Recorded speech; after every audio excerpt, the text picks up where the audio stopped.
Welcome everyone to our webinar today. Today we'll be covering the topic of switch assessment. This is the third of 3 parts covering this topic.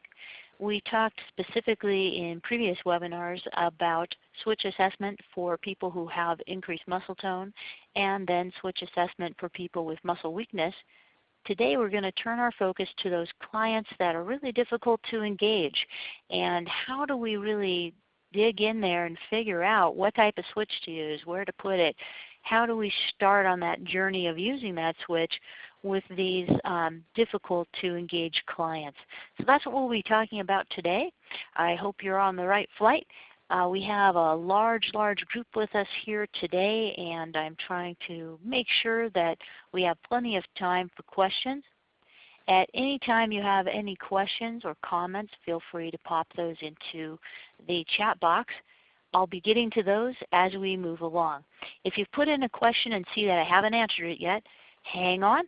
I might know that we're going to be covering that in just a few minutes, or I might just need to catch up with questions a bit. My name is Michelle Lange. I'm an occupational therapist in the Denver, Colorado area, and I have the privilege of working with assistive technology with my clients. And one of the areas that I work with a lot is figuring out how the client is going to access their assistive technology. That assistive technology might be a power wheelchair, a communication device, a tablet, a computer.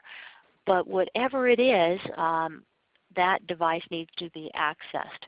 For some of our clients who have significant physical limitations, that access involves a switch, and again, that's our focus here today.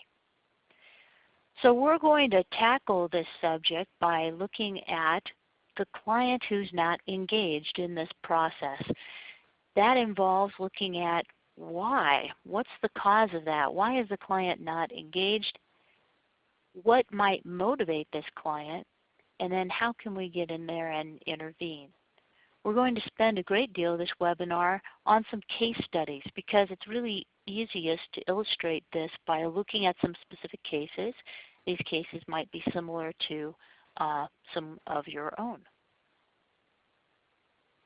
So just who is this client? Well, this might be a client where you ask them to reach out and press a switch, and maybe they just don't respond to that. If the client does respond, rather than intentionally and specifically activating that switch, the client might instead bang the switch or pull on that cord or even throw the switch across the room. Sometimes we are working with a client who doesn't really see the switch as a tool, not yet at least. So rather than seeing the switch as a tool that can help them to then control something else, the switch itself might become the task or the toy, and we need to figure out how to move the client from that point of not seeing this as a tool to seeing this as a more goal-oriented activity. So these are often clients who have significant developmental delays and who may have significant cognitive limitations. These are certainly not all of our clients. I see a lot of clients who cognitively are showing really strong skills, but maybe have significant physical limitations. Well, finding that switch site can be very difficult, but I often can really get the client to be an active participant in that evaluation. These are our clients who are not engaged, so there's often significant cognitive limitations.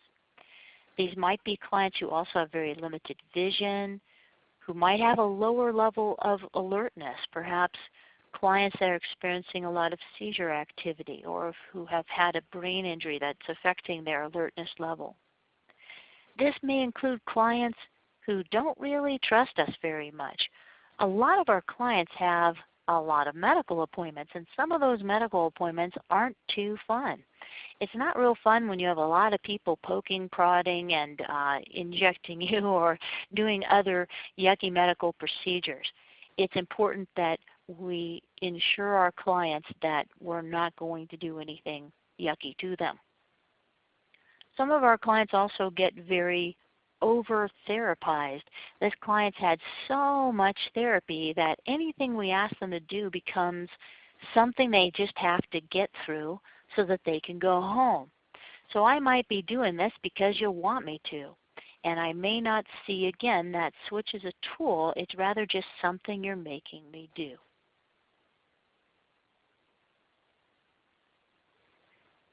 So how does all of this impact access? Well, if the client won't engage in an activity that we're presenting them, then determining what is the best switch or location for that switch is really hard. We can hold that switch in a location and say, go ahead and hit it. We can have that switch hooked up to something really exciting, but if the client won't attend to the task, if they're looking off to the side and not engaging, how do we proceed? If we can find a switch type and site, then the client may not use that switch appropriately or functionally. So even if we are pretty sure this is a good spot for the switch, this is a good switch, the client who doesn't engage may not use that appropriately. And then training this client to use the switch appropriately can be very challenging as well. So there's a few things that we really need to keep in mind when we're doing an assessment with these clients who are not engaged. With any client we see, it's important to establish rapport, to establish a relationship with the client. But with these clients, I think it's even more critical. This is a time where we really want to get in there and help the client be comfortable. We need to determine what's going to motivate this client, what's going to excite them, and then determine those likely switch types and sites. Now I want to make sure that this webinar is helpful for you. So think about a client you're working with, maybe a client that you've worked with in the past. One of those clients that's just really challenging to engage. And as we move through this information, think of some strategies that might be helpful. Maybe jot down a few ideas. Now we have, again, a very large group here today, and I know a lot of you have been logging on in the last few minutes. Take a deep breath. Don't worry if you've missed a little bit of this initial information. These webinars are recorded. You can always go back and catch the very beginning, and we still have lots of information to go through, so no worries. And as I say that, 2 more people just logged on, so I'm sorry. But hang in there. We have lots of info ready for you. So let's go over each of those considerations in our assessment in a little more detail. Establishing rapport. So it's all about the relationship. Now this goes for kids and adults. I happen to work with a lot of children. You know, I'm not so concerned during an assessment with looking overly professional or using the right terminology, or if you know me at all, how I'm dressed. But I am worried about making sure this person feels very comfortable. And if that means I need to talk about SpongeBob or boogers or whatever it is required, I will do so. I want this client to do their best. So I need to make sure that for clients who don't trust me, again, perhaps they've had a lot of yucky medical interventions, I need to reassure them. I will literally tell my clients, hey, guess what? There's no owies today. We're just going to play. It's going to be fun. I want to introduce myself and help them be comfortable. For those clients who have had so much therapy, forget those typical therapy sessions. Just focus on establishing that rapport. If that means, you know what, we're not going to go to the gym today. We're going to take a walk down the hallway. Let's hop in your chair and let's go over here and we're going to make some fun noises and we're going to maybe go outside and do some play. We're going to mix it up. We're going to change things. Whatever we need to do to help establish that relationship, to break this client out of that routine. We then need to determine what's going to motivate this client. Clients who are not engaged can be very hard to motivate. So sometimes we have to think out of the box. It's important to ask caregivers, team members, and the client themselves as appropriate if they're able to indicate those choices to us, what they like. A lot of our clients really like music, so do I. They also like sensory stimulation. I believe that a lot of the clients we work with are grossly understimulated when it comes to sensory experiences.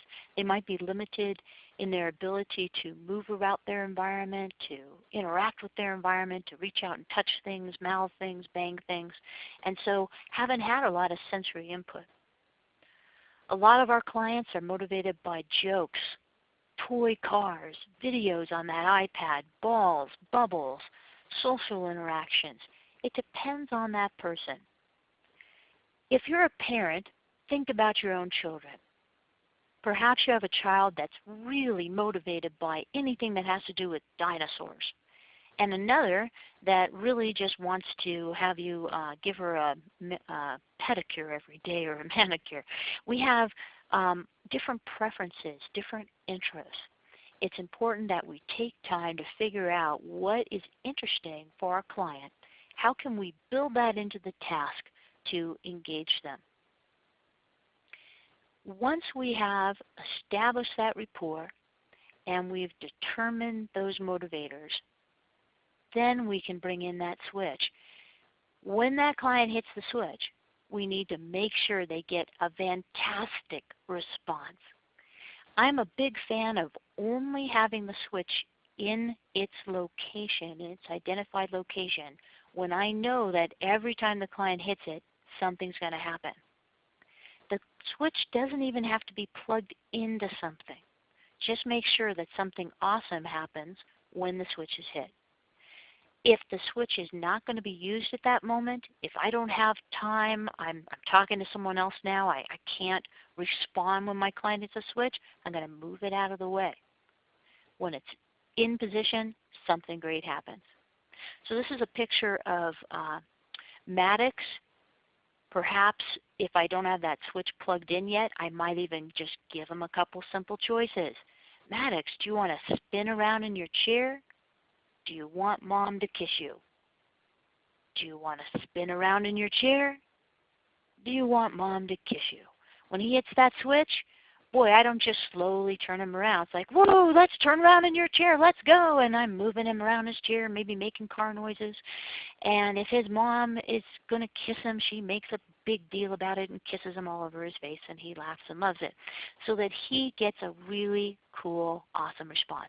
If he hits that switch and things don't happen, he's going to quickly abandon the task because it's not reinforced. It didn't work for him. Something, there's a disconnect. We need to reinforce that every single time.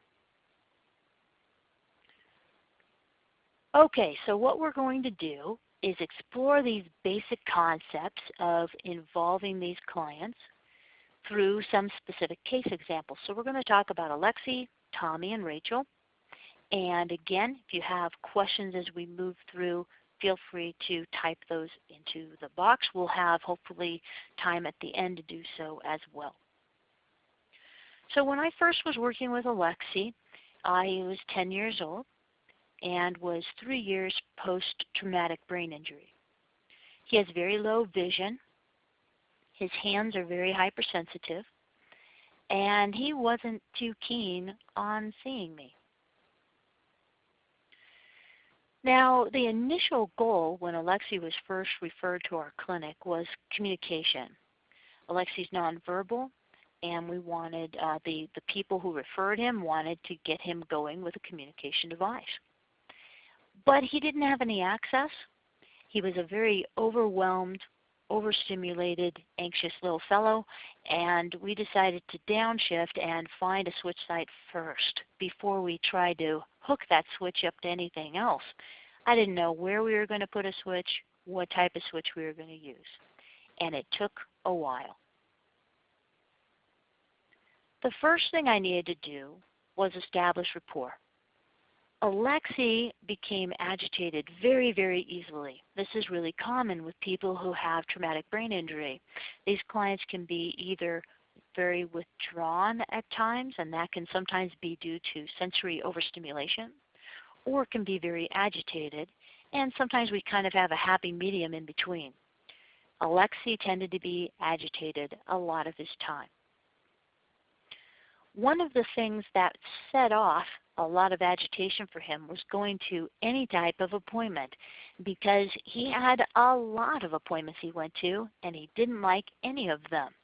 He saw a lot of different doctors because he had a lot of medical issues going on secondary to his traumatic brain injury. He also got a lot of therapy, and he didn't like, again, any of it. So it was important that I reassured him that there wouldn't be any owies today, but he was still very upset. Cindy has asked, how long is a while? Well, hang in. You'll hear just how long a while was with Alexi. So I asked the folks that would bring Alexi in what helped calm him down. Now literally, Alexi would come into my little office and start screaming. And he could scream the entire session. I knew we needed to calm him down. One of the things they told us is that Alexi liked music. But not just any music, it was very specific music. He liked those very dramatic Broadway musical scores. But it was important there was no lyrics. He didn't like that. He just liked the music, and it calmed him down. He went from screaming and extending in his wheelchair to a very melted little guy, and he was very happy. So they had one of those old school tape players, and they had quite the collection from a variety of musicals, and they would just swap them out. So we played the music a little bit just to calm him down. When he was calm, I just kept talking to him. Hi, Alexi. I'm Michelle. No owies today. We're just going to play. We're just going to sit. We're going to listen to some music. Now, a lot of people with traumatic brain injuries also become overwhelmed quite easily and have processing issues. So it was important that I used simple sentences, that I paused in between the sentences to give him time to process that information. So it took a couple visits just for him to stop screaming as soon as he got into the building. My visits with him became, oh, this is the time that I go and listen to music. And there's this person there, I don't know who she is, but she just talks quietly, and we listen to music. So first we got to a point of he's no longer screaming. Now, he's obviously motivated by music, and he already had this old school tape player. Now, these aren't very common anymore. So I started playing with a switch. I didn't even plug the switch into the tape player yet, or into a different device to control the tape player. At this point, all I did was help him touch a switch, and as soon as he touched the switch, I would press play on the tape player. I just wanted him to start understanding when you touch this switch, the music goes. So I didn't need to set up for that independent control. I just wanted him to start understanding that he had some control. And I was hoping that control would help me see, does this guy have cause and effect? But also, by giving him some control, I could help him to calm down and be a participant in this process. Now, Alexi had very hypersensitive hands. This happens sometimes with traumatic brain injury as well. So I couldn't grab his hand and help him push the switch. Sometimes I do that even with a client who I think will not ultimately use their hands for access. I just want them to start understanding this is the switch, we touch it, something wonderful happens. So I couldn't grab his hands. It was very noxious to him. For a period of time, he even wore special neoprene gloves that his mom somehow managed to get on him in the morning. It made it easier for him to deal with the world during the day. He didn't really like anything by his head. He got upset if you tried to get by his head. Even though his vision was very low, he could see that you were coming at him. And he had a strong ATNR, so if something was by the side of his head, he would turn his head and get quickly stuck on that switch. But he did demonstrate potential by the lateral side of his left knee, the outside of his left knee. So I slowly started using the switch in that area. I would help him to push the switch. Again, every time he contacted the switch, boom, hit the play button. Alexi, You started the music. We eventually connected that tape player to a power link. That way I could plug the switch into the power link. I just had to hold the switch now and sometimes help him hit it until he eventually started trying to hit this on his own. At first, he did not appear to realize that moving his knee to the side or me moving his knee to the side had any connection to the music playing. He just thought someone turned it on for him because that's what had happened for, oh, that's a good typo there. I better fix that. That's what had happened over the past several years. So every single time he heard music, he knew that someone else was turning it on.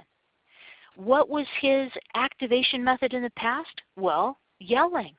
If he yelled long enough, someone turned on the music. That was his control. We had to show him that there was another way to control this. Instead of yelling, he could turn it on when he wanted to. So we had to provide a lot of practice. This was over a number of sessions for him to begin to realize that he was turning on the music. Now with the power link pictured here, we didn't want to use latch. Latch, the first time you hit the switch, music turns on. Second time you hit it, the music turns off. Well, Alexi really didn't want to turn off the music. If you turned it off for him, he got pretty mad. So we set it up in timed mode. At first, I left it on for a pretty long time, maybe 30 seconds. That may not sound like a long time, but when you're listening to Broadway musicals, it's really quite a long time. At first, when the music stopped, he'd start cranking up. He'd start getting agitated. But we helped him work through that by encouraging him that he could turn it on again. So the music would stop, he'd look concerned, and I would say, Alexi, the music stopped. Let's have some more music. If he didn't hit the switch right away, I'd help him. Let's start the music again. I'd push the switch. You started the music. We did this over and over again to help him work through that agitation until instead of getting upset when the music stopped, he could then attempt to hit the switch. So he needed lots of practice to develop this potential switch site. At this point, I didn't know if this would be his final switch site. I was hoping it would be. So we recommended that Alexi get at home a power link, a switch, and a universal switch mount so that they could practice at home and at school in addition to therapy. So I was only seeing him once a week. Once we got to this point, he started practicing at home, started practicing at school. At this point, even though I like to provide a lot of variety for my clients, he was so into the music, we stuck to the music. And then we used that as a basis for future technology. Eventually, we added in some activities to develop some scanning skills. Once that motor pattern of using a switch by his left knee was very well established, we really wanted to make sure that was set up for him. Then we were able to transition that switch access to a speech generating device and eventually a power wheelchair. So the initial time took a long time. It took a few months. But with that investment of time, we were able to build the foundation required so that Alexi could successfully use other technology. And he does use quite a bit of vocabulary on his device. But if we had jumped right into communication and I had just tried to hold a switch somewhere and hope that he could hit it, our initial conclusion would have been, nah, he's not getting it. This isn't going to work. I guess communication isn't going to work for Alexi. But even with the significant issues that Alexi has, cognitively, visually, with his agitation, we were able to move him through that to get to some successful switch access. Eventually, Alexi reached rather of a plateau, but we were able to hopefully move him as close to potential as possible. Okay, questions about Alexi before we move on to our next case study. Cindy, I'm glad I was able to answer your question there. And I'll just give folks a minute to type in questions or comments. We have nearly 200 people on this webinar, so this is obviously a topic of need. So I would love to hear people's experiences. Richards asked, what switch for powered mobility? Eventually, Alexi was able to use 2 switches by his left knee and 1 by his right knee. And that's how he drove forward, left, and right. He does need supervision to drive because of his vision primarily, but he drives fairly well in familiar environments, and he does enjoy moving himself around. Sean has asked, how long was the process with Alexi? Well, from the time that I first met Alexi to the time that he probably received a communication device with more expansive vocabulary and really was using a good amount of vocabulary was probably about 2 years. So it was a while, and I was very fortunate that his caregivers, primarily his mom, was able to see that this would take a while, but that it would be worth it. I really appreciate how patient she was. Let's see, Aaron has asked, is he using a switch at his head as well now? No, we never were able to use a switch at his head. You know, if he doesn't have anything by the side of his head, he just kind of hangs out. He sure looks like he can move his head to the side, but as soon as something's there, he's on it and he's stuck. Mary's asked, did adding the other switches take as long? No, actually by that point, he was used to switch access. He knew it was expected. We simply had to show him that these switches did something else. So there was a learning curve, but not nearly as long. Julie has asked, how did you move from 1 to 2 switches when client is having difficulty differentiating between the 2? Well, that's a good question. If you have a client who's really used to 1 switch, when they hit that switch they get an effect, so the cause and effect situation. Now we add in a second switch with a different effect. That can be difficult for a client.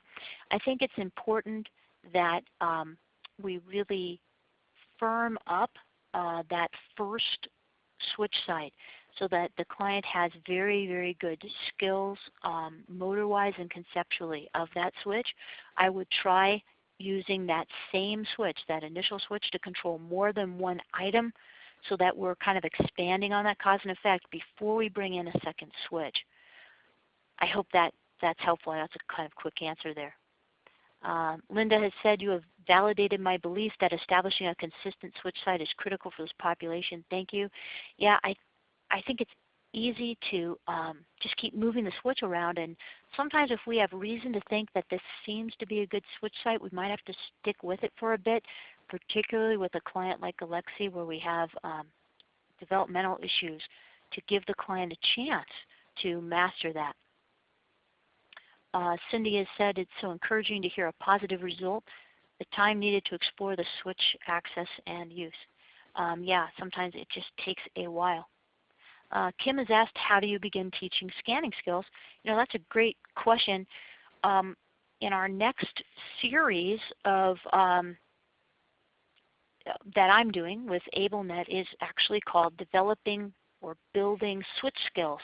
Our first one of that series is coming up next, and that's kind of developing that motor pattern, but the second one in that series is all about building scanning skills. And so I hope you can join us for that. Then we can get into a lot more detail there. Let's see, where am I here on these questions? We have another question. Does it matter if they initially bang on the switch rather than a clean press and release? Yeah, that's a common challenge with this group is we have kids who tend to, or adults too, who bang on that switch. Again, not seeing it as a tool, rather seeing it maybe as the task. So if that happens with our clients, I encourage us to maybe guide them to that result. So if Alexi had been banging on that switch, perhaps hit that switch, even move it out of reach now. Hey, look what happened, the music played, to keep directing them to that effect. We'll see that a little more in our next case study with Tommy. He tended to be a banger. And then Anjanette has asked, which switch site do you use for Move It, the original? I think you mean with perhaps with communication, and let me know if I get this wrong. With communication, sometimes we use two-switch scanning, where we have the Move It switch and the Select It switch. With Alexi, he only uses single-switch scanning for communication. That is easiest for him to use. He listens with auditory scanning because of his visual deficits. So I hope that answers that one. And moving up, Cindy has asked, what wording do you use to tell them to hit, touch, push, press the switch? That's a great question. You know, the wording itself isn't as important as the consistency. So it's very important as we're guiding our clients to determine with the team, what is our word going to be? Is it hit? Is it touch? Is it push? Is it activate? Whatever it is. And then try to use that consistent terminology. It does make a big, big difference. Okay, I'm going to answer one more question, and then we're going to go into our next case study. And then we'll go ahead and pick up the rest of these questions. So we have a question from yet another Cindy about Alexi. Was Alexi's body positioning important to him, gaining control over his knee for switch access? Absolutely. When I first met Alexi, actually he was in a Convey cruiser stroller and did not have adequate support, and so we really needed to get in there and provide more supportive seating for him as well. So positioning always super, super important for access, whatever that access may be. For the rest of you, hang in there. I will pick up your questions as we finish our case study on Tommy. Tommy, when I met him, was a young adult of about 32 years of age. He has cerebral palsy and no vision. He is nonverbal and is ambulatory for very short distances. And he lived in a group home with about 5 other guys. Now, Tommy had tried a lot of different switches. He had tried some basic EADLs, like power links and switch latch and timers and such. He tried some simple communication devices, but everything that was presented to him in the past was not successful. He tended to bang things, he pulled cords, he threw things. This is a difficult client to work with. We've all seen clients in this situation. We try to bring something to them and it's just destroyed. How do we engage someone like Tommy? So at the evaluation itself, we had a similar experience. Everything we put in front of him was quickly destroyed. He was very agitated. He wasn't too thrilled about coming to see us in this clinic. There were new people, a new setting. He wasn't in his familiar environment, and he was very agitated by this. So we decided on a field trip. Now, depending on your work setting, sometimes this isn't allowed. Sometimes it's something we have to kind of push for and say, if I'm going to be successful with this client, I think this might be what's required. Now, Alexi, I did follow at home for a lot of years as well eventually as I moved into a private practice setting. But we did start off in a clinic setting for a long time, and he did very well. With Tommy, started in the clinic, much too upset, decided to see him at home. Now in the group home, a big start, again, like with all of our clients, is establishing rapport. I wanted Tommy to calm down, to feel comfortable so that I could work with him. So we went to the group home, myself and a speech language pathologist I was working with at our clinic. And at first we just observed Tommy, tried to get a sense of what's going on over there. Well, he tended to wander around the group home, and occasionally he would approach the staff.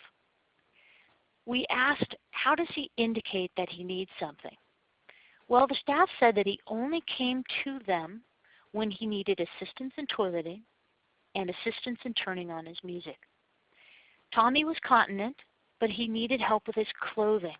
So he could get to the bathroom, but he needed help with folks helping him with his clothing, helping him with just some of the toileting, and then he'd be independent from there. But he became frustrated very easily because the staff didn't know which he needed. They didn't know if he needed help in toileting or if he needed his music. So he would start yelling. And if they didn't answer his question correctly, if they didn't guess what he needed really fast and start moving him in that direction, he would start screaming. And then the other clients would join in. And before you knew it, they had 6 young men screaming. These caregivers were really stressed out. So we knew we had a very volatile situation and that it was very, very important to get in there and see if we could disrupt this, if we could give Tommy a way of indicating his needs other than yelling and screaming. Well, we had to find a switch type. We had to find a site. And we didn't know how to do that with Tommy being such a banger and thrower and puller. So our goal with that switch was to give Tommy a more appropriate means of indicating his needs. So at this point, we took a Big Mac and we attached it to the wall. We attached it in such a way that he couldn't take it off. So he did try for a while. He'd bang the Big Mac. He'd try to pull the Big Mac off the wall. He'd yell some. He'd get frustrated. But we kept slowly encouraging him, Tommy, let's touch the switch. When he did touch the switch, it said, I need help. As soon as we heard, I need help, even if we knew that Tommy really wasn't paying attention, he was just banging the switch and frustrated, we would say, Tommy, Tommy, you need help. What do you need? We kept trying to reinforce this. So the staff was instructed that any time Tommy hit this switch, even if it looked like he didn't know what he was doing at all, to immediately go up to him and say, what do you need? Tommy started using this functionally. Once he could not remove it, once he saw that every single time it said, I need help, someone came up to him and said, what do you need? He started using it functionally. He started waiting. And the staff would say, do you need to use the toilet? Do you want your music? And he was beginning to indicate these basic choices. What was really cool is after a short while, the other clients started using it too. So the other clients would make their way over to this switch and push it, and the staff would ask them, what do you need? Our second goal was to give Tommy an independent means of controlling his music. Now, this wasn't too complicated because Tommy only liked one radio station. He got really upset if anyone changed it. Unfortunately, it was country. I'm not a country music fan, so it was kind of a long evaluation. But that's what he liked. He didn't play CDs. He didn't play MP3 players. He really liked this radio station. He didn't mind if commercials came on. That was part of the experience for him.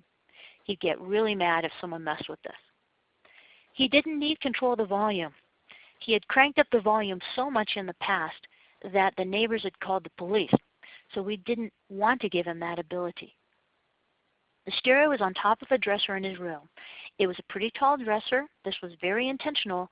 He couldn't reach it because in trying to manipulate his music, he had sometimes broken things. So our goal was to give him independent control of the music. Again, we just needed him to turn it on and off. Same radio station, no volume. So we plugged the stereo into a power link, but out of Tommy's reach. So it's plugged in way up on top of this dresser. Then we took a wireless switch and we attached it to the side of his dresser. Now this required rather permanent attachment, but the group home was okay with this. He couldn't remove it. He did try. He tried for a while. He banged the switch, but it's a pretty tough switch. Once he realized that he couldn't get the switch off, he couldn't break the switch, he noticed that every time he was hitting this thing, the music started. Now, of course, we reinforced this verbally as well, and he did begin to use this functionally. Now, I would have loved to bring in some more sophisticated communication, some independent mobility, as he only had very short distance mobility, and more control of things in the environment for Tommy. But he simply did not appear to have the cognitive ability to use something more sophisticated. We did try, but he did stop yelling, and he began to use a simple communication strategy. I need help. And he could turn on his music. Tommy was much more relaxed, much more content. He stopped yelling. That meant that everyone else in the group home stopped yelling. And believe me, this was one very happy group after dealing with Tommy over the years. Okay, so let's take some more questions here. While you're typing in any questions or comments you have about Tommy, I'm going to answer some of the ones from our last break here. We have a question here. I have a preschooler who has causality but often has a need to mouth. Suggestions. So you have a client who really likes mouthing on things. That's okay. It might be that this client needs to have something in their mouth, maybe holding something in their mouth to chew on while you're trying to engage them in an activity.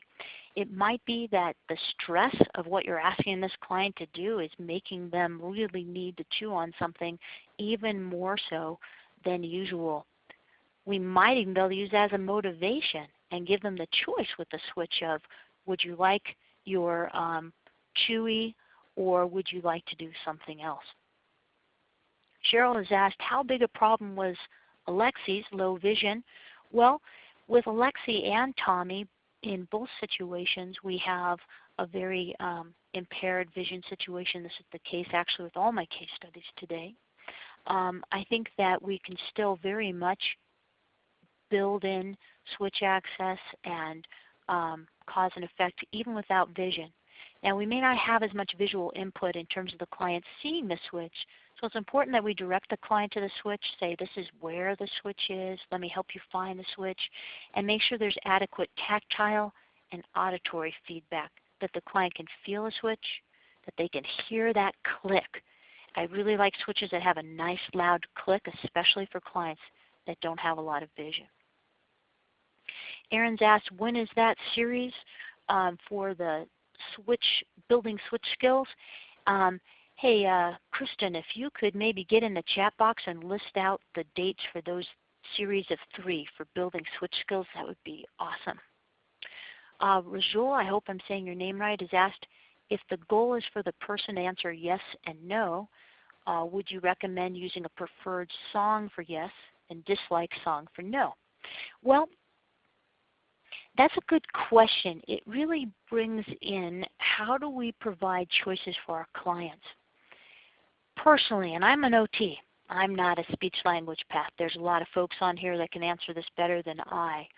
But I try to give clients 2 choices of something that I know they'll really like. And then I have them try to hit the switch when I verbalize that choice rather than using a lot of yes and no. So for Alexi, I might say, do you want to hear music? Do you want to go for a walk down the hall? That was something he also liked. I didn't usually choose something that I knew he'd really hate because, again, I'm trying to motivate Alexi. I want to be Alexi's friend, and I don't want to give him a choice of something that I know could maybe be something he really, really doesn't like. So I might keep it with something that I think he'll like, but reinforce, you've made that choice. You hit the switch. We're going on a walk down the hall.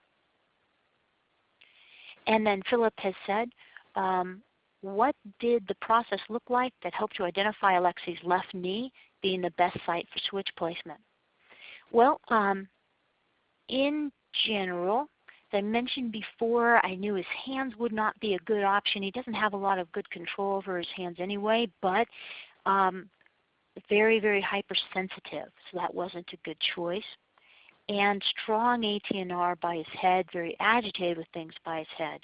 So that led me to look more towards his legs, and I could see that he had some ability to move his legs a little bit, and that's what led me, in general, it's the brief answer to that left knee.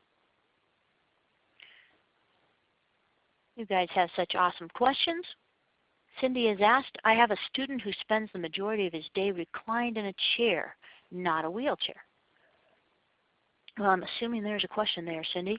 And this can make access very difficult when the client is in a situation where they're not well supported. So this came up, actually, I was just seeing a young girl this week, Lucia, and she spends time in, sorry, my phone was beeping at me a little bit. She spends time in a multitude of positions during the day. So what I told her caregivers, her team, is that right now, as we're trying to develop a switch site, we're only going to develop that switch site when she's in our primary seating system. We're not going to work on switch access in any other location right now, because that's the position where she has the most support, and that is going to optimize her access. Later, once we've really determined access, perhaps she'll be able to access a switch from other positions, but I have many clients I work with who really can only access a switch from one primary position. All right, Alyssa has asked, what is auditory scanning? Auditory scanning is something that's often used on communication devices where the client accesses the switch, choices are scanned, but for a client who can't see those choices, they'll hear a cue. So let's say that one of my options that I could say is, hi, my name is Michelle. The auditory cue that I might hear might only say name. So I hear a name, that's my cue, that's how I tell you my name. I hit my switch again, I make the selection, hi, my name is Michelle. And Alyssa has asked, what is a basic EADL? Thank you, I did not define that. Basic EADL is EADL is electronic aids to daily living. Basic EADLs are devices such as switch latch and timers and power links. They provide some very basic control of simple battery operated and electrical devices. Cindy's asked, will you go back and try for communication with Tommy? We actually did for a while. Really had very little success there. Again, wish we did. And then Mary has asked, can you talk about time involved in teaching Tommy to use the I need help switch? Actually, that only took about an hour. It was a long hour, but he was able to get that concept down. It probably took him maybe another couple weeks with the staff and really being consistent with him to start relying on that switch more than his current his strategy at the time of yelling. Philip has also asked, how long was your involvement with Tommy? I saw Tommy about 3 times, once in our clinic and twice at his group home. So thanks for your nice comment, Bob. And thank you, Kristen, for posting about our switch skills. All right, let's try to get in 2 more questions here, and then we'll move on to our last case study. Philip has asked, how do you deal with clients who use the switch for attention-seeking purposes rather than for functional communication? Well, trying to think of an example of that. If the client is simply pounding this switch to try to get people to come over, that's one problem. If the person is hitting the switch to say something like, I need help, so let's say Tommy was hitting that switch to say, I need help over and over, rather than function, you know, personally, I would say that's okay. And I would encourage the staff to keep coming over every single time anyway. Do you need help, Tommy? Because he's still communicating, right? Even if he's seeking attention, it might have been his way of saying, I need some attention, and that's okay. He needed that consistent feedback, and sure, with a lot of this stuff, I think there's an initial novelty for everyone, and that's okay because that would just provide more reinforcement and training for him. And if I'm missing something in your question, I apologize. Julie has said, how can you create independent access of music with an iPad or YouTube on the computer? That is a question that's kind of beyond the scope of our session here today just because of time. So I would encourage you to look at the library of webinars that are on AbleNet University or for upcoming webinars, because if there hasn't already been something on there that's going to cover that, I'm sure there will be soon, but beyond the scope of what we can cover here today. I apologize. Okay. And Lottie, I see your question. It's a long one. I'm going to catch that in just a minute. And Carrie has asked, how young do you begin with switches? Well, I know it's easy to say this, but really as young as possible. Even very, very young children develop cause and effect, and even really infants. I cry, someone feeds me. I cry, someone changes my diaper. If we think that this is a client that's going to need technology in the future, we really can't start too young introducing some of this. Also, we don't maybe know that client's potential yet for other access methods, but we're still gaining great foundational benefits by bringing in those switches, and we might be able to switch over to other access methods as that client's motor skills improve. So we're going to talk about one more case study, because hopefully each of these case studies are representative of some of the clients that tend to fall in this category of difficult to engage clients. So I'm hoping that this will give you ideas for various clients that you're working with. So Rachel is 8 years old. She has a genetic condition that is characterized by developmental delays, blindness, and seizure activity. Now, one of the problems for Rachel is that she didn't really do anything all day long at school. She tended to put her head down. She'd tuck her arm underneath her anterior chest harness that you can see here under this vest, and prop her head on her fist. And she really looked like she was just napping all day long. So easy for folks in this situation to assume, oh, this client must be really tired, they just sleep all day. But in reality, Rachel wasn't sleeping. She was withdrawn.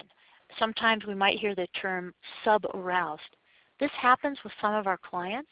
It's very common with clients like Alexi, who have had a traumatic brain injury. But Rachel did this as well.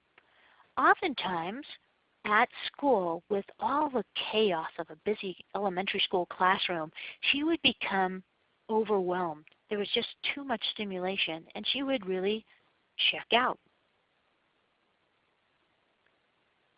Let's see if I can get to the next slide here. Come on, it'll come. Okay, well, that slide should change in just a minute. Another challenge with Rachel is that due to her lack of vision and due to her lack of ability to move her body, to engage with her environment, to participate in her environment, she would tend to check out because there really wasn't anything to engage her. Another goal that we had for Rachel was communication. She actually had a communication device, but the problem was she had no access. So the staff would grab her hand and help her hit a switch, but she never initiated that movement. And when you grabbed her hand, she would actively pull away and get agitated, get irritated with you. So we've probably all seen clients like that too. Leave me alone. What are you doing? Grab my hand. So here she had this device, not quite sure how she got funding approval for it. Couldn't access it, wasn't seeming to be very interested in activating it. So I asked Rachel's mom, what motivates Rachel? She said sensory. This kid loved sensory stuff. Matter of fact, if you looked at her chair, she had things connected to it. She had little rattles and bells and push balls and chewy things, all sorts of things that she could manipulate because that sensory was a huge deal for her. When we provided any sort of sensory stimulation to Rachel, her alertness level instantly went up. So instead of being withdrawn, her head would come up and she would start engaging. So sensory, real important. So I looked at Rachel's positioning, and I was very concerned that she was so checked out in that seating system. Mom told me that Rachel didn't use the chair at home. She sat in a standard rocking chair. I was amazed because in her own seating system, she had quite a bit of postural support. Apparently, she didn't need all that postural support. Now, most of the clients I see absolutely do. But Rachel was someone who the more postural support you gave her, she would just simply lean into it. Now, I've got to say a qualifier here. I do see an equal amount of clients, probably more, where the team working with that client will say, well, we're afraid if we give them any postural support, they'll just hang on it. The seating system is not a therapy tool. We don't want to use the seating system to work on things like trunk control or neck control. We want the client to have adequate support and stability to use their body. But Rachel truly did not need postural support. She could sit independently in a standard old wooden rocking chair, and by rocking, she was alert. So she would rock and rock and rock. She'd lift her head, she'd engage. But if you put her in her own chair, she'd check out. So what could we do? Well, one of the things we tried with Rachel was a dynamic manual wheelchair, and it was called the Kid Rock. The Kid Rock, when the client moves, actively extends at the hips and at the knees.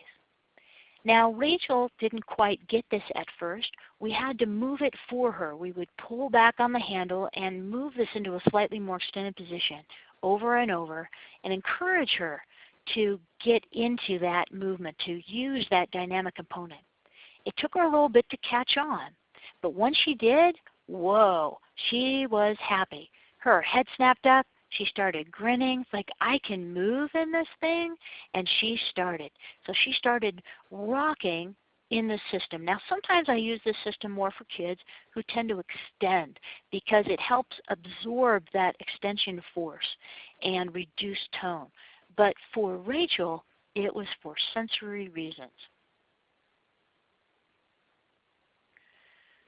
Well, now that we got her in a different system, and this is a picture of her actually in her Kid Rock now, and she was starting to engage, starting to be a little more awake with her day, we had to figure out where to put a switch. Well, we knew she got really upset if you put a switch by her hands. Even though she could reach out, and she would occasionally reach out and touch things with her hands, for whatever reason, Rachel was very opposed to using her hands in that more functional manner. She will occasionally reach out and touch an iPad. She has an iPad on her tray in this picture, but mostly she seems to give it some visual regard. She, I think, can see some light and color contrast perhaps. But she did show us that she was able to access a switch by the right side of her head, and it's circled here in this picture, and tolerate that placement. Now if she checks out, which she still frequently does, the people around her provide sensory stimulation to try to bring her back, get her to that level of alertness, and her initial choices on her communication device were all sensory choices.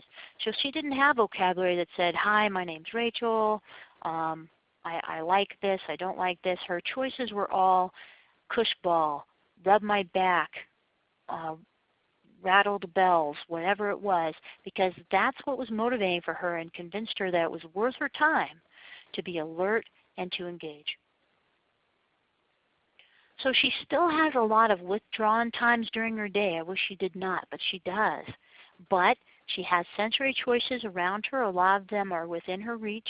She does seek these out, or she chooses them on her communication device. The dynamic seat has increased her overall alertness at school, and that's helped tremendously. She does use her communication device. It has a limited amount of vocabulary. She doesn't use, we were hoping that her vocabulary might eventually be larger than it is, and that she would use her device more frequently. At this point she has not yet, but she's only really been using this for about 6 months. But by having that switch amount, she can choose to engage when she's alert and ready. So sometimes she'll check out for a while, and then whoom, Rachel's there, and she is on, and she's talking, and she's making choices. So it's available when she chooses. And then she is touching an iPad for recreation as well. All right, we're running out of time, but I'm going to try to answer one more question here that I wasn't able to get before. And if you would like, you can type in some more questions. So let me answer this question. Then we're going to wrap up this webinar. If you are able to stay on for a longer period of time, I can stay on and take your questions for some additional time after the webinar. So our question is, I have a client that has severe developmental and cognitive delays. She has very limited reinforcement options. only likes mouthing on her chewy tube. She also has severe physical delays. In previous training, we have gotten her to touch an X on a board held up in front of her. So would you recommend putting the Big Mac on the board in the same position and provide her chewy tube as soon as she touches it, then eventually shape the switch down to the table or mount? Well, good question here. So here's a question that's a client who's not engaging.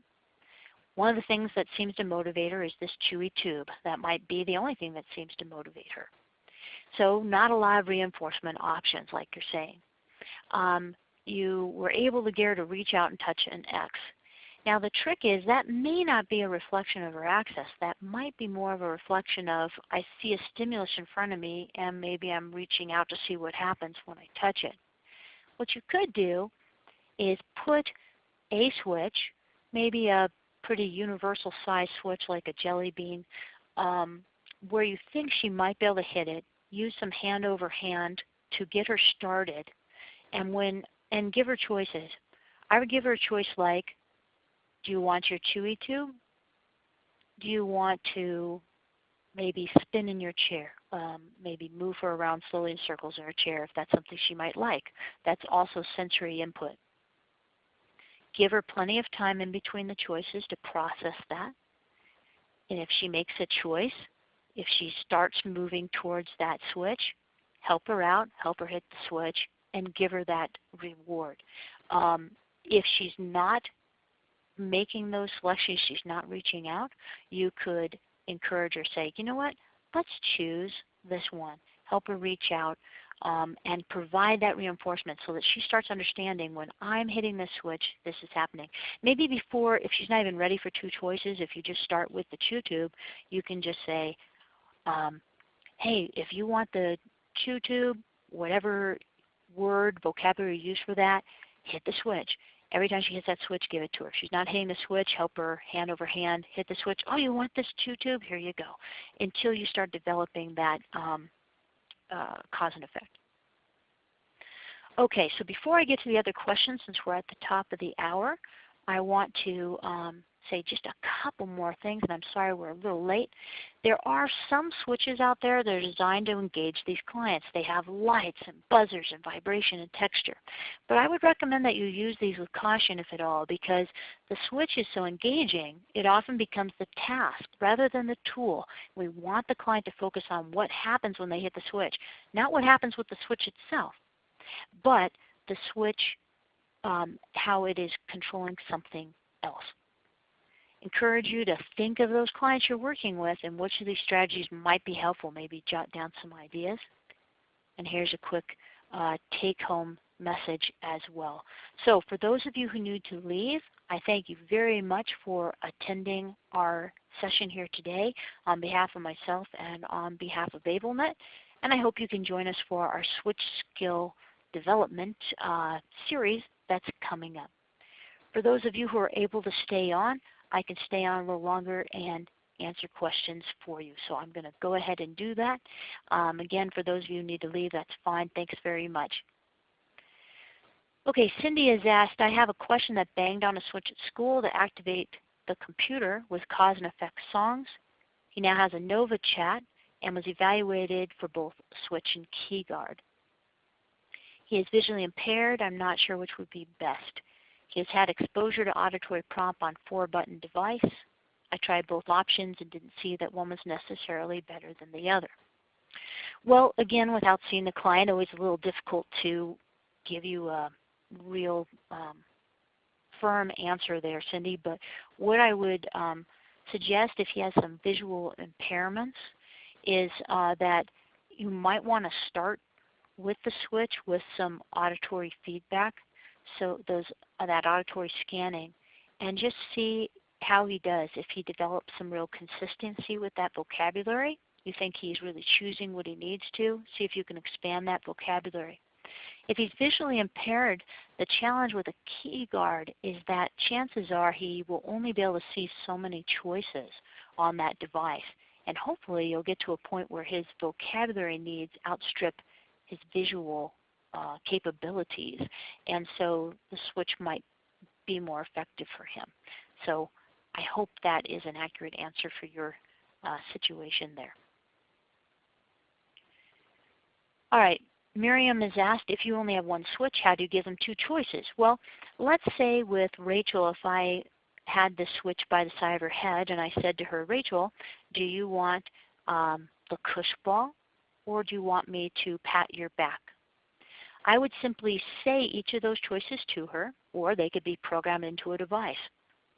Pat my back. Cush ball. Pat my back. Cush ball. Giving her the appropriate amount of time for her processing between those choices. When she hits the switch, after I say one of those, that's the choice she gets. So if I say cush ball, she hits the switch, that's what she gets.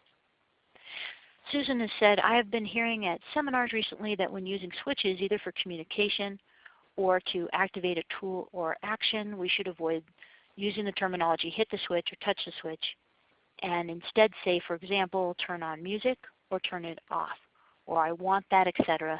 So the focus is on the activity versus the switch. What are your thoughts? You know, it's an interesting concept that we do want the client to focus on the activity, but I prefer personally touch the switch, hit the switch, because I want to stress to the client that's the cause and the effect might vary. So if I just am saying turn on music, the problem is later I might plug that switch into something else. That switch is not only to control music. That switch might control a number of different things, and that's why I would say hit the switch, for example. Maureen, thank you very much for your kind comments. And Mary has said, I have a student with good cognition but very limited movement. How do I find a good switch position? No communication, movement, very little engagement, but will smile or laugh appropriately. Well, today we're talking about clients that are difficult to engage. If this client has very limited movement, either due to muscle weakness or increased muscle tone, I would encourage you to check out one of our past 2 webinars where we talked about how do you actually determine where those physical issues are more of an issue. How do you determine where to put the switch? So I would encourage you to check out one of those recorded webinars. Cindy has asked, I have another client that has access at her temple in a tomato chair. That's a specialized adaptive chair. She seems to be accessing it with intent to page through a story on the iPad. She lets her head sit on the switch occasionally. Should I move it? Now, some clients will rest their head against the switch when it's placed at the side of their head. There's 2 ways of dealing with this. If the client just needs a place to rest but can move off of it and then hit it intentionally, it may not be a problem, except for the fact that the client may occasionally be getting accidental activations. The other thing you can do is if the client really needs a little support there, is sometimes I'll put a lateral pad there as a part of the head support, and then put the switch just at the end of that pad. So the client can rest their head on the side pad and then pivot their head, turn their head a little bit to hit the switch. So the switch is usually placed just distal to that side pad. So that might be something that's helpful. Cindy's also asked, is it too much to say hit the switch to turn on the music? Depends on the client. I think for some clients that's a lot of information. So this is where we have to kind of make our clinical decision of what's the best vocabulary to use for that particular situation. I think for some clients that's a lot of information. I would choose one or the other. And Jeanette has asked, where do we find those pre-recorded webinars? You can find that on the AbleNet website under AbleNet University, and Kristen might be able to get you a little more info on that in the chat box as well. Sarah's asked, I am struggling with moving from cause and effect into partner-assisted scanning with 2 choices. I feel as though I have good switch placement for C&E, cause and effect, but the data does not show consistency with making a choice. We occasionally use actual objects due to our visual issues, but still no signs of getting it. Any suggestions? Well, when we're doing cause and effect rather than making choices, there is a continuum there between I hit the switch, something happens. Now I'm given two choices. So if I hit the switch at a certain time, I get one effect. I hit the switch at a different time, I get a separate effect. That can be a big jump for some of our clients. My main suggestion, this is kind of a global suggestion just because of lack of time and not knowing your specific client, is that with some of these clients it's really important to break the task down into baby steps. And I mean really little baby steps. So look at that client and see if you can think of any activities in between what you're currently doing that's successful and what your goal is. The other global suggestion I would give you is the client may not get it right away. They might just need more time and reinforcement to develop that skill. And thanks, Kristen, for putting that info in there. And I think there's one question that I skipped up above. Here we go. Lottie has said, my client is very sub-aroused like Rachel. She becomes very alert when her nanny walks in and she hears her voice. Could we record the nanny's voice on the switch and additionally give her a chewy tube? Well, it depends if you're using a Big Mac versus just a switch. Again, I'm a big fan of breaking down the task. The switch is what's causing something. Now, with a Big Mac, it's causing a message. But if by the client hitting the Big Mac they're hearing a message and something's happening, for some clients that might be a little too much information. It just depends on this individual client. Because now the switch is a tool and a task in the case of a Big Mac. What perhaps you could do if she's a big fan of her nanny is make the nanny a choice. So her choices might be that chewy tube or maybe nanny reading a page of a book to her. So that might be another way of thinking about that. Okay, so not seeing any more questions at the time. I'll just wait another minute here in case people are typing in any questions. I'll just put my contact info up here real quick so you have that. Again, hope you can join us for our Switch Skills Development Series. I think it will very much tag on to what we've been talking about in this series. If you missed our last two webinars, again, they're in the AbleNet library along with lots of other webinars, but we were looking at switch placement and switch types specifically for people with increased muscle tone and muscle weakness. Great. Well, thank you very much. I'm impressed with how many of you hung in there for another 10 or 15 minutes. I bet you have other things to do, though, like your work. So thank you very much for joining us, and I hope to see you again, hear you again on another webinar. But for now, we'll sign off. Thanks again, everyone. Have a fantastic day.